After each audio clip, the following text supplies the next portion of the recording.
Hi. Thanks for coming. Hey, girl. Thanks for coming. Oh, grrr. Well, hello, and thanks for coming, UK. My name is Seth. What's yours? Hi, Jamal's here. Hi, it's Stony. Hey, everybody. Welcome back again to a brand new episode of Thanks for Coming. It's the most magically gay podcast. We're, of course, back again, and we are going to bring you all the tea in the RuPaul cinematic universe. And and we're starting with the Drag Race UK Season 3. Yes, tea and biscuits. Oh my gosh, the nerve. I forget what Taze always said. The nerve, the gumption, the gall. The gumption. Shout out to Taze. Yes, girl. We are back, and we have some news for you guys. You know, I've been teasing you all with lyrics about change and things coming to an end, and I just have to let you guys know that the show's over. We canceled the podcast. Bye, it's been fun. Yeah, we're canceling ourselves. Yeah, before anybody else can. Going back into my dark, cozy coffin for a few years. Yes, girl. For real, though, things are changing over here. You know, I think Stoney and I mostly have gotten a little bit burnt out doing the podcast. It can be a lot. You know, we have so many more seasons of Drag Race popping up, and it's really hard to keep up with. And I know you all want to hear us cover everything, but unfortunately, you know, we cannot continue to do that in the current format. Right. So we have a new format. And I don't want to throw Stoney and Seth under the bus completely, because being able to just like power through a schedule is not necessarily the most healthy thing. We all need breaks, no matter how much of a machine you are. So, But I feel like, and obviously Seth will explain the format, but this new format that we're going into, I feel like is going to give us new energy, because it's going to provide like some freshness to everything. yeah, there's going to be some freshness. I think we'll be able to talk a little bit more about a number of shows at once and just kiki, like for real, and just relax and really feel like we're all having a roundtable conversation with you. Exactly. This is kind of going, I guess what we're trying to say is this is going from more of a recap show to like a commentary show, because we're going to still talk about, you know, parts of the episode and what happened in the episode, but we're not going to go into great detail or like micro analyze everyone's like, you know, eye roll or whatever. So basically what we're going to do now is we're going to be kind of like more like in a way a news show sort of, and we'll talk about you know, drag related topics like hot topics of the week, drama, things like that, and we'll be talking about all of the drag shows that are going on. So that means once you know, in like in a couple more weeks, we'll be discussing Dragula. We'll be discussing We're Here on HBO, and Canada's Drag Race, all in one podcast. Yeah, and rather than try to figure out how to do 2 open houses on a weekend and record 4 fucking shows, including my real estate podcast, it makes sense to kind of level up and evolve for you all. We've been doing this for almost 4 years. Like, it's time to grow and change. We're not ready to completely quit the show, of course. So we just Sometimes had to do something different. Sometimes we are. That's real. Yeah. I mean, I kind of think of it as like a hot topics of drag. Like we're basically covering the drag universe. Like not necessarily like RuPaul necessarily, but like, I mean, think about October. Like we're going to have like Canada, we're going to have UK, Dragula, We're Here. The holiday specials in between. The holiday specials, like, but to me, this is almost going to be more fun because we get to like come in all the news, like even like just shit that's happening in the drag world.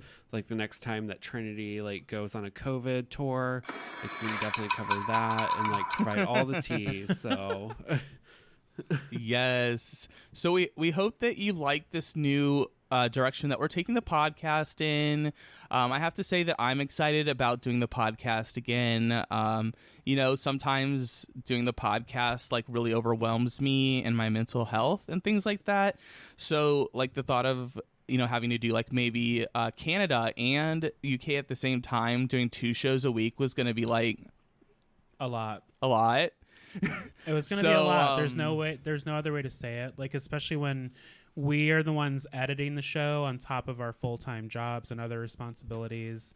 So it'll be a nice refresh and a nod to our original format. And it's almost like stressful in a way too, because it's like when you have to make decisions about not covering a season, that also stresses me out because I'm like, wait, I want to still like talk about like, Dragula. I still want to talk about Canada. I still want to talk about like UK. So it's like we want to do the international seasons justice. Yeah. So now I feel like this will give us an opportunity. We can watch everything, which we would already be doing, and actually talk about it and like be a part of the conversation. Mm-hmm. Absolutely. We are going to grandfather this second season of Drag Race Holland into the new format. So basically, the finale just happened, but we'll, probably in like a week or two, we'll do another episode, like a recap episode like we did with España. So that we'll grandfather that in, kind of in the old format. But yeah, going forward, like this will be more fun because we don't have to like get too into oh, like this outfit is great or whatever. Like, I mean, you guys know what the outfits look like. Yeah, we're more than happy to kiki about the outfits. Like, we love that part of Drag Race, obviously. But if we can be a more efficient show and give you all a taste of everything you're enjoying right now, we would much rather do that in one episode. Yeah, and I would love it, like if like for us to do the highlights and then for also the listeners to be able to like weigh in, like if there's something you want us to talk about, this is the perfect time. You send us like a message or a DM or something, we can definitely cover it on the show. Like, I'm all here for being shady and talking about whatever tea you guys want. Oh, we know you're the shade master of the show. It's okay, everyone knows. There's even going to be some treats, reminiscent of our original format coming back, so stay tuned. Is exactly correct. Yeah, we've had a couple people letting us know that they miss our trade segment. So we have brought the trade segment back for you all. Ooh. It's gonna be one of the hosts will pick a trade each week. So it'll for this week it'll be Jamal. But I was the most excited, so I have to go first. I mean, I was pretty excited too, but I was also very gracious of whoever wanted to go first. Seth is not as thirsty as I am. So it's going to be, so it'll be nice though, because it'll be one trade per week. That way everyone can marinate on the trade. Ooh, and like marinate. Really, appreciate the trade instead of having 3 bombarded all at once. Right. And also, too, ideally, what we would like to do is have the 4th week of the month or however many weeks there are be fan or like listener pick trades. Yes. So if you're interested in that, definitely know that it's coming, and you're more than welcome to send us who you want your trade to be, and we'll pick just one. So like, every month, I can save them, or if you want to submit, if yours didn't get picked, you can resubmit next month as much as you want. And we can feature you and your trade. Yeah, and full shade. We tried to do an interactive situation with like Google Sheets and shit for y'all, but no one participated. So you just tweet us or Instagram us, and we will control the spreadsheet. Yeah, so fuck y'all. No, I'm just kidding. And also, quick disclaimer, some of y'all have reached out to be guests on the show during this period while we adjust the new format and just the direction of the show. We are not going to be having any guests on. We do have previously planned guests scheduled. So one guest. So no shade, just adjusting and settling. Yes, girl. So that's kind of like our new format. I hope you guys are really excited about it. I know that we are. I'm excited, all over again to do the podcast. And getting right into it, you know, we're going to be talking about hot topics, and boy, do we have some goings on this week. I think Jamal had a topic he would like to bring to the table. Yeah, just really quick. I'm not going to like call anybody out directly. You know who you are if you're listening. I'm getting really tired of people within the Black community, other Blacks, other queer Blacks specifically, on the Twitter timeline, on the Instagram story, saying shit like, oh, does Symone have Black friends? Like, Symone is on her come up. She just won the season. She's in all these fashion houses. She's got all this great stuff going on. And for whatever reason, maybe because you're sad and lonely, I don't know, maybe you need more Black friends or friends in general, you have to focus on the fact that, oh, there's a lot of other around Symone. And it's just so beyond me. And it's very triggering because this is something I've experienced. I had a very mixed education, kindergarten through college, mixed groups of people throughout every level. I do have a lot of white friends. I have a lot of Black friends, but for whatever reason, you know, I have gotten shit for having a white husband. I have gotten shit for not hanging out, being seen with a lot of Black people. And we've said it so many times on the show, we're all having different Black experiences, but why not just choose to celebrate Symone and everything that's going on right now, doing so many things no queen has done after winning Drag Race, to just focus on that. It's very messy and it's not productive conversation, and it needs to stop. That's exactly why the community is as toxic as it is, and I don't appreciate it. Ow. Yeah, that's great. I hadn't seen any type of news about that, and I totally agree with you. I don't know why people even care, like, you know, how Symone acts or who her friends are. Like, it doesn't matter. It's very triggering because it's like, why is my Blackness or Symone's Blackness being called into question just because of the lives we happen to have and the people who happen to be a part of them? Right. Well, and there's already so much discrimination, like, against Black people. It's like, why do you have to, like, have that within your own community? Yeah, and this is definitely a thing for us. Yeah, it doesn't make sense. Like, I don't know. I feel like I see, like whoever's on the internet, it's like you see one picture that doesn't describe, like, Symone's entire experience. You saw one picture out of, like, her 24 hours in the day. Like, right. That was, like, 1 second of the day that picture was snapped. So it doesn't make any sense. I mean, I've seen plenty of pictures of her just hanging out with a diverse group of people. So It's just like, I don't know. People are just very bored on the internet. I think. Bored and tired. Their dicks are probably too raw. Angry. From jerking off too long that day. Lonely. Yeah. Other drama. I think Stoney has a topic that he wanted to bring up. Oh, yeah. So I just, watching UK season 3, whenever you watch it on WoW Presents Plus, there's an ad for a new show on WoW Presents Plus that's coming up called Painted with Raven. I'm going to sip my tea. And you know they want you to watch it real bad because they put it on before the episode aired. Yes.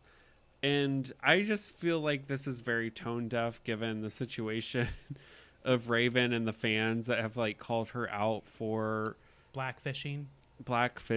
And I don't know, it just does not look good. Like, it's very, just seems like, I get, like, what Rue says, like, pay those, like, the bitches, you know, that if they don't pay your bills, pay them no mind.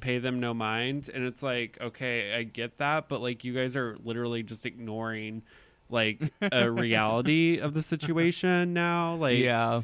So I don't know. I'm gonna watch this show and see what it's like, but it's just not a good look that she's, like, the host of a face painting competition. Yeah, I mean, clearly she's a talented makeup artist, but I mean, come on, with this history, I mean, everyone's going to be watching with at least half an eyebrow raised just to see what the content is like, and hopefully this bitch is not passing out tips for how to paint darker and some sideways reason as to why. So I'm curious to see what this is about. And I was also watching Fashion Photo Review with Raven, and Bimini's doing it this season on UK season 3, and Bimini just seemed, like, so over it. She was like, can we just, like, move on, please? Like she just did not seem to like want to be there. Maybe I'm reading into it too much. Maybe just a tad, but Bimini's very like business. Like she's a busy queen. So Bimini's vibe is very much like, okay, let's get this started. I got things to do. Yeah. I don't know. We'll Plus, see. Raven kind of sucks, so maybe Raven's just not fun to talk to. I don't know. In other drama news, though, we had this week some more Tamisha Iman drama. Basically, this week, Tamisha has like made her presence known again. Oh shit! What does Skamisha want? And now she wants to, she's trying to revive the Tamisha Iman network, and she is supposedly it's free now. Oh, so I guess that's great. Too bad for the people that had to pay $75 to see one show before. Shit. I feel like this is like, I don't know. This is like on video games where it's like free to play. So you like play it for free, but then like there's probably like a bunch of microtransactions that like charge you immediately. Oh no. There's definitely going to be some in-app purchases, girl. But of course, Tamisha Iman will not stand for critique. So she's been really messy and just like arguing with fans on Twitter and blocking people, taking a move out of Trinity the Tuck's playbook. It's so bad. Crazy. Like, how do you, like, girl, and I fully realize that you're a grown ass woman, but girl, you made this mess. Like, I mean, have we not hired a PR team yet? The thing with her is like she has like the entire like season 13 cast blocked. Like all of them except except for oh gosh, I can't remember Utica. It's Kimura and Elliot. Like, or the two. Kimura and Elliot. Damn. Yeah, go on, Sony. But I'm just like, I don't know. This is like up there with like Tyra Sanchez levels of like, as far as like just completely like blowing up your reputation after the show. Total dumpster fire. Honestly, Tamisha's probably just overwhelmed and doesn't know what to do because she comes from the old school gang. So she doesn't she's probably not used to this much business, which I understand, but it's like at some point you got to just, hire someone to help you out. Well, that's another thing I saw on Bussy Queen where Bussy Queen was saying that Tamisha Iman was like hiring people for the Tamisha Iman network. So like she's now hiring, girl, if you want to put in your application. Do you think I should try guaranteed. to be Tamisha's publicist? You might want to watch those checks, make sure they don't bounce on your payroll check. Ooh, right. Shade. We won't do that to a black queen, but girl, we know those shoes didn't get delivered when they were supposed to. So again, you made that mess. I tried to help you, but it came back full circle. Yeah, girl. So we've been having a little bit of Tamisha popping up in the news. And the last piece of news that I wanted to bring up is something I learned while watching the Drag Race UK live feed from Roscoe's. They had Monet Exchange, Carson Kressley, and Adore Delano there this week. Oh, work. And I learned they were talking to Adore, and they pried because how she was supposed to be on this latest season of All Stars. Yes. But they wouldn't let her do her talent, so she didn't want to go on the show. Ooh. And so we finally found out what her talent was going to be that they did not allow. What was it? Oh my gosh, what was it? Her plan was, I guess, to, I'm guessing, lip sync to one of her songs while breaking glasses and spitting fire. Why is that so dangerous? Why, yeah. What's wrong with that? I mean, you have a cleanup I guess the crew glass. for the glass, I guess. Maybe the glass was dangerous. Well, it's like the fake glass that breaks really easy. And it's the fake glass. I mean, y'all let Detox spray paint all over the stage. I mean, that was a cool They need talent, to allow Detox. this. Like, what the hell? We were, like, robbed of having her on the season. Yeah, I mean, from what I can tell, like, I'm assuming the fire spitting is, like, the more troublesome part of it. But, there's shows like America's Got Talent where they work with fire and stuff like that, too. And I don't know. Adore Delano is a queen who's not going to do this haphazardly. Like, we're going to study. We're going to make sure it's safe, maybe. Yeah. I mean, if you're... Come on. If you're bringing this to the RuPaul's Drag Race stage or offering to, you've done this a few times. Yeah. Right? Well, to be fair to the show, Odor did say that she almost burned her childhood home down once doing it. Oh, well, that doesn't Well, help. and your also case. too, So- like it could be like too like a regulations thing too. Like if you're going to do like because that stage isn't like as big as like the America's Got Talent stage, so like maybe Right. there is like a regulation that they have to abide by, and it's like okay, well you're not allowed to do that. Can they not get a PA to stand by with the fucking fire extinguisher? I mean, why do we even have those? Does RuPaul still use buckets of sand and dirt to put out fire? I mean, regulations are regulations. I don't so. care. It sounds like Yeah. bullshit to me, but safety is safety. Yes, girl. I don't know. It sounds like a cool act to see, Yeah, I don't know, but I don't know if we'll ever see it or what, but it was really cool to find out like what she wanted to do. I just love that she's like, I don't need the show that bad. I'm going to do it my way or not do it at all. I stand for that moment. Hopefully, Yeah. one of these days we'll get Laganja and Adore on another season together. That would be fun. That would be great When Bianca Del Rio takes over. yeah. as host. Yeah, someone's going to have to take over after RuPaul retires. Bob. RuPaul's like a phoenix, though. Bob. RuPaul's like a phoenix. She'll rise from the ashes and host all, and she'll be young I and mean, pretty again. They can do a hologram of her, and like really, if you think about it, Ru doesn't ever say anything that different each episode, so just like program different sayings. And she doesn't move that much either. Yeah, Yeah, I could see that. I think you're onto something. yeah. Yeah, don't steal our RuPaul hologram idea either, World of Wonder. We know you're listening. Yeah, you heard it here first, everyone. Yeah. All right, you guys, let's go ahead and switch into our Honest Tea Spill of the week, and we'll be discussing all of the happenings in Drag Race this week. Be right back. Honest Tea. Hey, everybody, welcome back to our Honest Tea Spill of the week, where we are, of course, back again to bring you full coverage of everything going on this week in Drag Race. That means for this week, we only have the Drag Race UK. So that's what we'll be talking about today.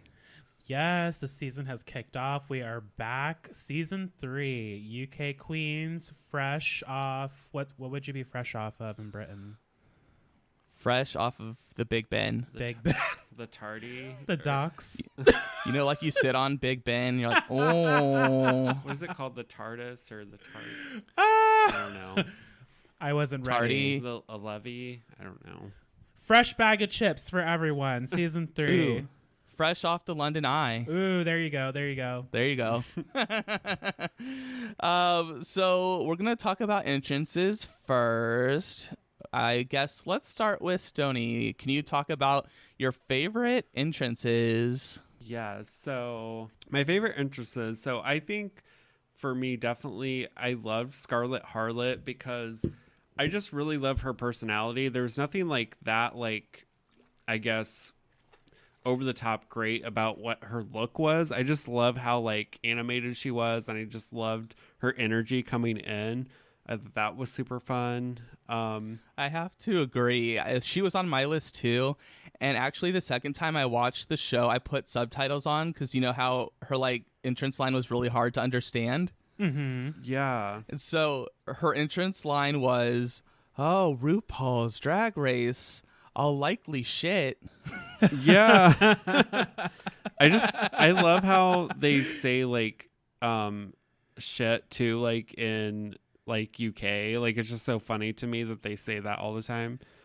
You said that on the couch. It's like one of their favorite words. Yeah. Yeah, definitely. What about you, Jamal? What's one of your faves? Oh my gosh, Victoria Scone. Like, what a glamorous, God. like, showgirl, old Hollywood. I'm getting everything I need from this look, and the entrance line was everything, and I could not be more excited because clearly this bitch did not come to play. No, definitely not. Yeah, she looked great. Everyone was like, you could tell too, the queens around the table were like shitting themselves when they saw her come in. Oh yeah, they're like fucking She A. just has like a presence about herself too. Like it's just like she walks in the room, you're like, damn, she just has that energy. Yep. one of my favorites was Veronica Green, just because I thought it was funny. She was the first one entered, and then she, goes and sits at the table, and she says, "Oh, this is like Veronica's Drag Race, dead boring." That was as a cute. throwback to season 2. Yes. I also love that she's all green because I was scrolling Instagram earlier and like sidebar Nina West met Idina Menzel, who played Elphaba in the original Wicked cast. Yes. So I was getting all of my Wicked life from this look. Just the green with the very powerful red lip, and the hair was laid correct. I was excited about that too. And I think like probably one of the best entrance lines was Theresa May. Yes. Don't hate me because I'm beautiful. Hate me because I'm an immigrant, which is so true. Like, I mean, it's just like more of a comment on the social culture nowadays. Yes. I mean, even in England, apparently. Oh, yeah, it's global. Like, we love a woke queen. Like, we don't hear... Well, let me not speak for everyone.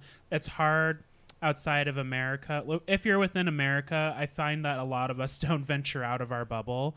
So these things happen globally. So it's nice that this is being brought to the Drag Race platform, and we're just further educating the people like, hey, this isn't just an issue over here in like North America, I should say. This is all over the place. Yeah, I mean, I don't want to speak for the people in the UK, but just reading from like news stories over there, they deal with a lot of bullshit with like Brexit and all that, where people are just super racist.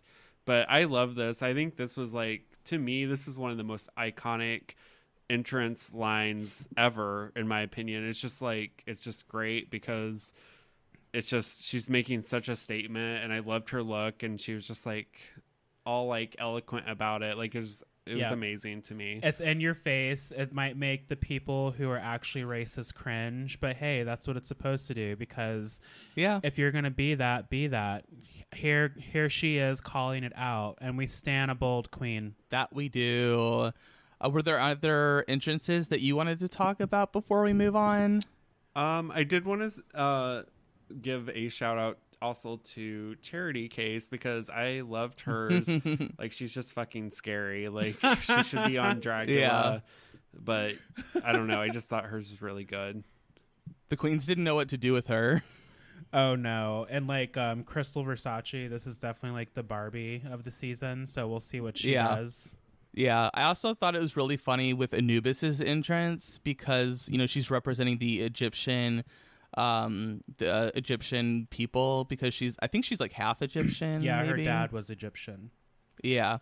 So I thought it was cool she's representing them, and I liked her line about I might be Egyptian, but I'm no Giza, because like the Giza Strip. But in England, I think they say geezer, like instead of boomers, they say geezer. Yeah. Okay. So I thought that was really clever as well. All right, moving right along, we have the mini challenge this week, which I hated personally. RuPaul will force dirty charades on us at any turn of the wheel, girl. I'm like, get over it, Ru. Nobody else likes dirty charades but you. Seth said, I'm not here for this. If you guys listen to her podcast with Michelle back in the day, so many times, like, RuPaul could not shut the fuck up about dirty charades on that podcast, and she would force like all her guests to do dirty charades. And so I was like, when we saw this on like the episode, I was like, did she run out of ideas? Like, I hate this. Dirty charades is so stupid. Well, at this point, RuPaul is just like a marketing machine for Drag Race, so whatever works they hang on to for dear life, and they're gonna keep doing it until the kids are just like, no, we're not here for this anymore. Yeah, I definitely hated it as well. I mean, the only thing that I really liked was when Victoria Scone like basically was like pretending like she couldn't get to the charades part. That's really the only That was part hilarious. of this that I remember. Yeah. I also remember Veronica struggling a lot to get her one. It was like the beautiful Benjamin Button or something. Oh, she was on the struggle bus for a little bit with that. Yeah, she was not doing so well. And as a queen that supposedly does acting, I mean, hello. Know your references. Come on, girl.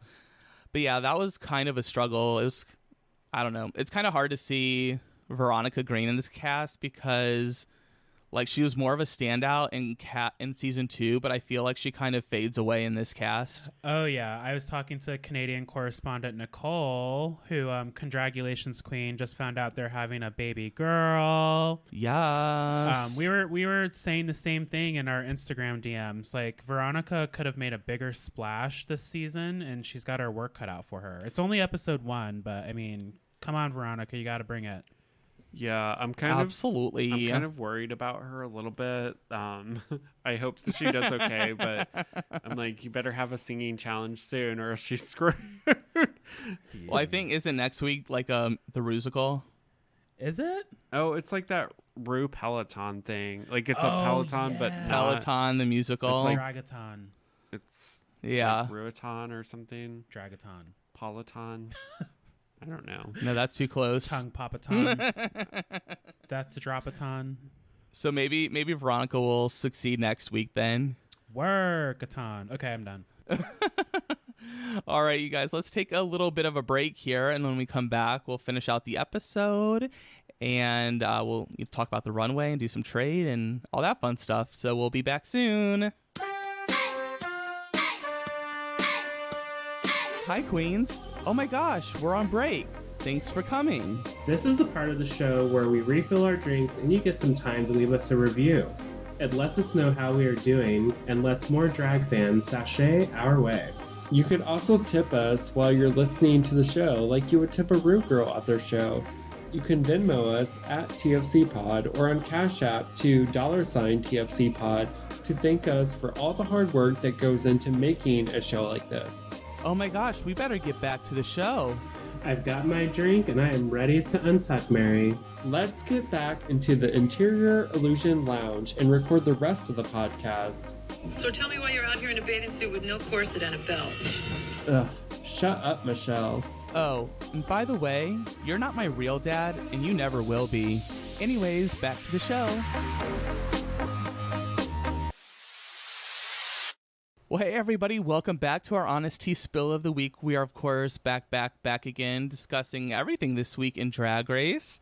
We're about to continue the episode of RuPaul's Drag Race UK Season 3. And, of course, we just talked about the mini challenge, and now we have to talk about the maxi challenge, where the queens had to walk the runway in 2 categories, one of which was Queen of Your Hometown, and the other was My Favorite Things. What a fun category. I was actually really excited when I heard that category, both presented in the workroom and on the runway. Yeah, it does sound like a really interesting category. It kind of leaves it open and stuff like that. Of course, what were some of your standout looks from either category? You know, I really enjoyed Veronica Scone. I know this is a Veronica Scone stan account. I thought it was creative. Victoria Scone. Oh my God, I'm mixing up the queens. Whoa. Veronica Scone. I'm pronouncing the names right, fine. Unlike Stoney on that one episode. But I'm mixing up the queens. At least you're not saying Anubis. Which is worse. Teresa. I don't want to mix up the queens. Victoria Scone. I really liked the presentation. It was out of the box. I love how it was the same print from head to toe. And I also thought that Crystal Versace was pretty fierce. In the second category, I should say. Oh, yeah. I mean, her flower was really cool. And then her little tea set was really cool. She had really solid looks.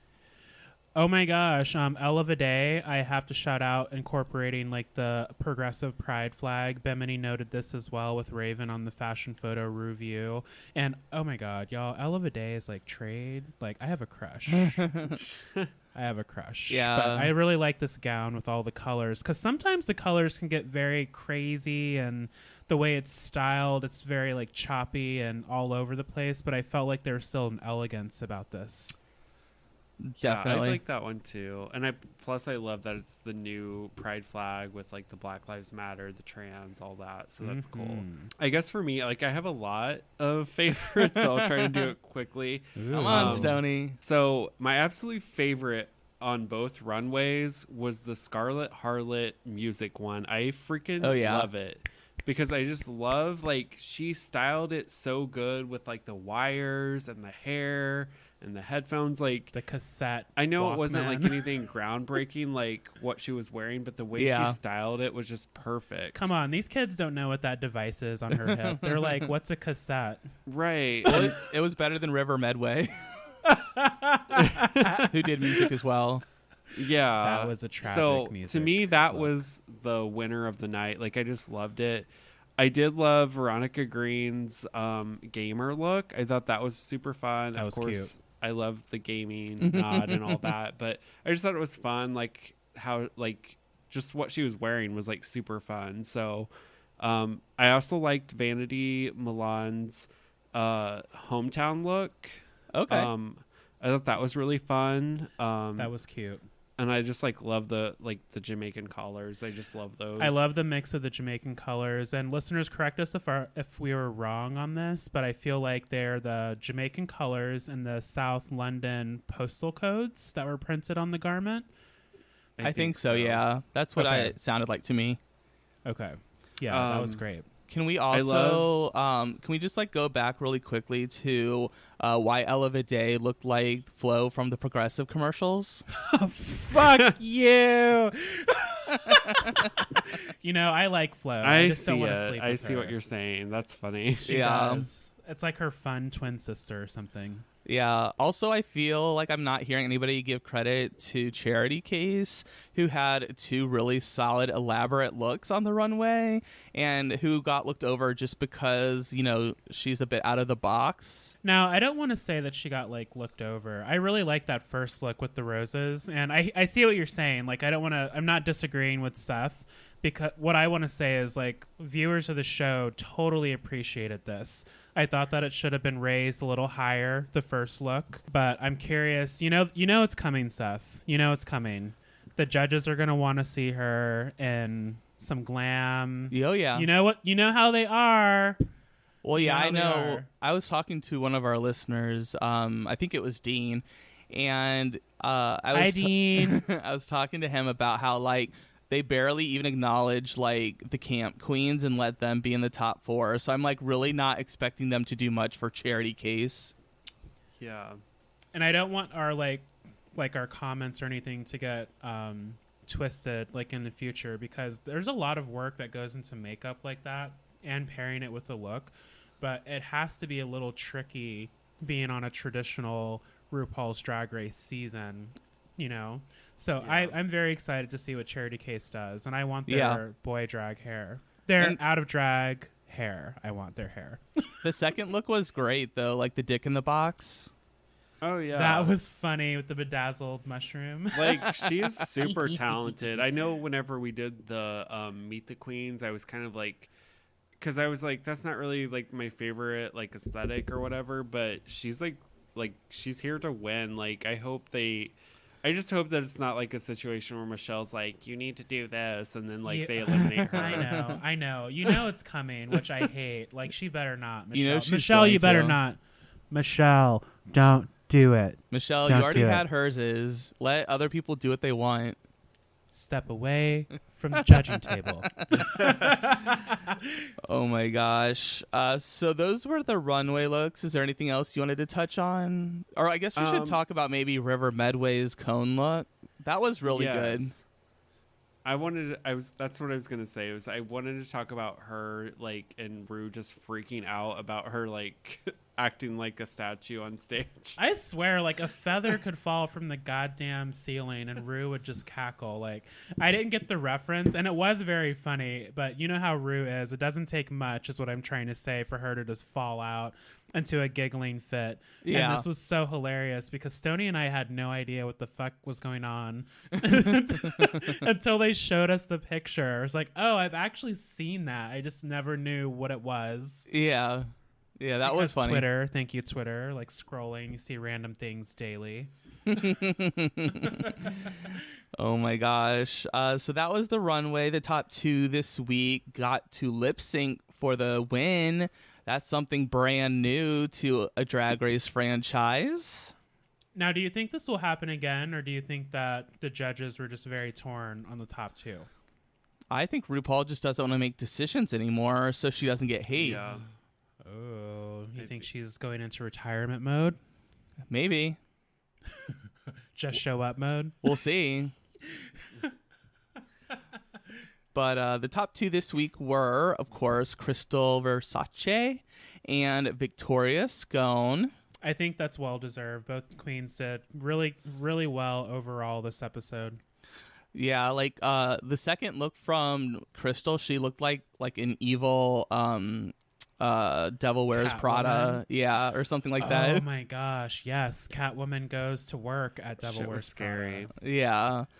Oh my gosh. Sickening. That face beat, like, come on, that makeup, like, yeah, I have beautiful. to say it, listeners, I have to say it, slightly reminiscent of Raven, but it's more in like the styling of the makeup and the eyes. It was a very like powerful face mixed with that perfectly styled bodysuit, and you can't go wrong when you pair a strong red with the color leopard. Right.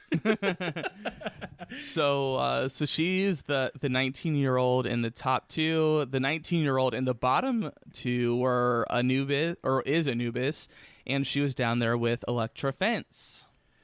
I think the bottom 2 is accurate as well. Yeah, I just was really like freaking out because if you listen to our Meet the Queen episodes, we got to we were talking about each queen, and I got to a point where I was like, these last 3 are kind of meh for me, and it was all the 3 queens in the bottom 3 this week. I'm telling you, that we're is oracles. amazing. We're Drag Race oracles.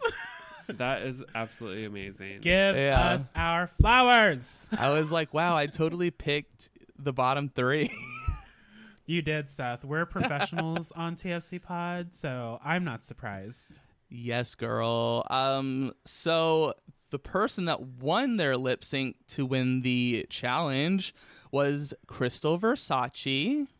Mm-hmm. Congratulations, queen. And the queen who lost their lip sync and must sashay away is 19-year-old Anubis. Sorry, queen. I hate to see, I felt like there was going to be some cool stuff coming from Anubis, but I feel like they were good enough to get on the show, but there's someone that definitely has to hone their craft a little more, and I think they could make a huge splash if they return down the road. Yeah. Yeah. The talking heads were really entertaining from Anubis, but the looks, yes, not so much. No. She was definitely interesting, and I will say, too, Electra, she definitely brought it on the fucking lip sync. She turned it the fuck out. I was terrified watching her, what she was doing with her knees. Oh my God. I was my knees hurt already. We're going to see Electra Fence in a Megan Thee Stallion video because I thought I had Megan knees at that wedding. Oh no, I ain't seen knees do that. I was feeling that through the screen and getting my life all at the same time. Yeah, but isn't she also 25 or something like that? So she can do that still. We're a bit older. We've got a good decade on them. Yeah. I walk up the stairs and I'm like, my knees are getting out.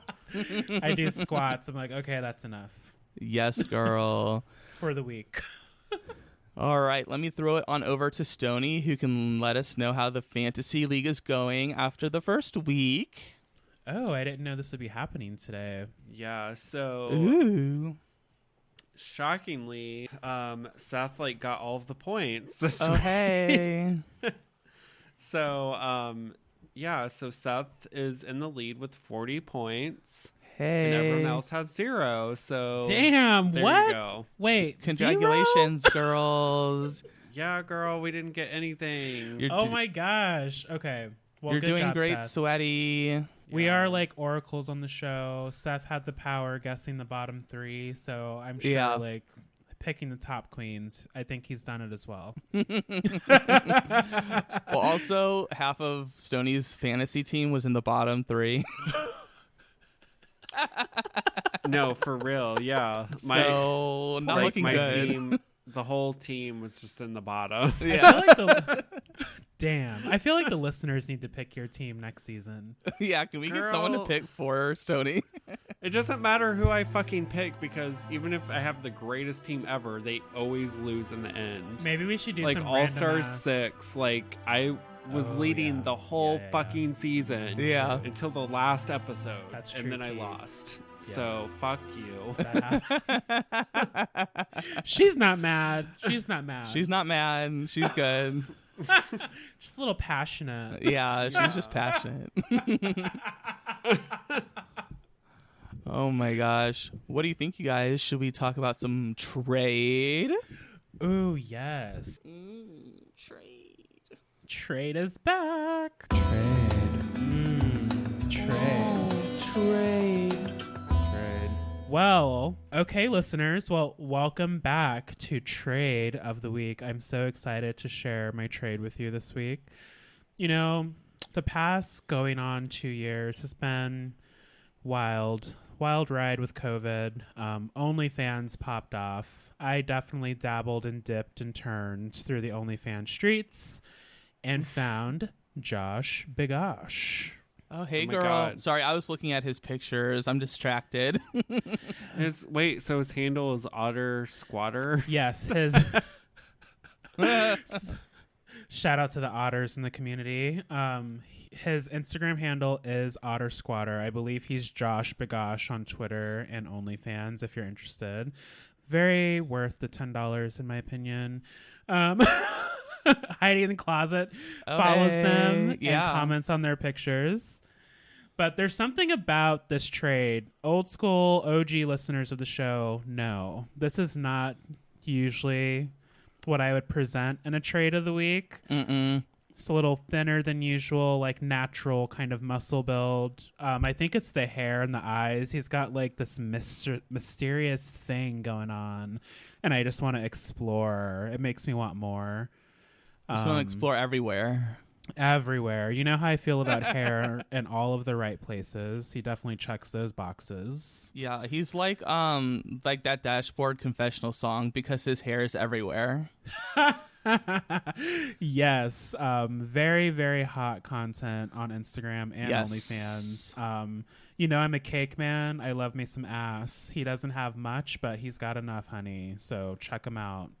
Yes, and of course you can find the link to trade to the Instagram in our description of the podcast. So if you want to go peep a look at the trade and see who we're talking about, you're more than welcome.